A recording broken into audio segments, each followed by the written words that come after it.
Hi friend, দেখো আমার ছেলে কালী ঠাকুর বানাচ্ছে।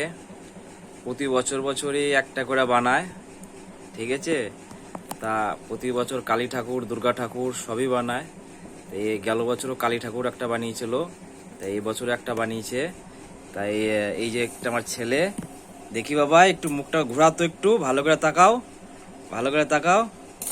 এটা হচ্ছিল আমার ছেলে। তা দেখেছো কত সরঞ্জানি নিয়ে বসেছে আমার ছেলে। তা কেমন হয়েছে আপনারা সবাই জানাবেন, লাইক করবেন, শেয়ার করবেন। আমার ছেলেকে আশীর্বাদ করবেন, ওই যিনি সামনেবার ভালোভাবে যিনি আরো বানাতে পারে, একটা ভালো জায়গায় যিনি পৌঁছাতে পারে। আপনাদের আশীর্বাদ ওর যিনি সবসময় মাথায় থাকে, বুঝতে পারলেন। এই যে দেখেন, এই যে কালী ঠাকুরটা, এই যে এটা কি কালী বাবা বানাইছো তুমি? এটা এদিকে তাকাও, এদিকে তাকাও। এটা কি কালী বানাইছো? শ্যামা কালী। বাহ, গুড গুড বয়। যাক, এই যে দেখেন, এই যে আমার ছেলের কালী ঠাকুরটা, এই যে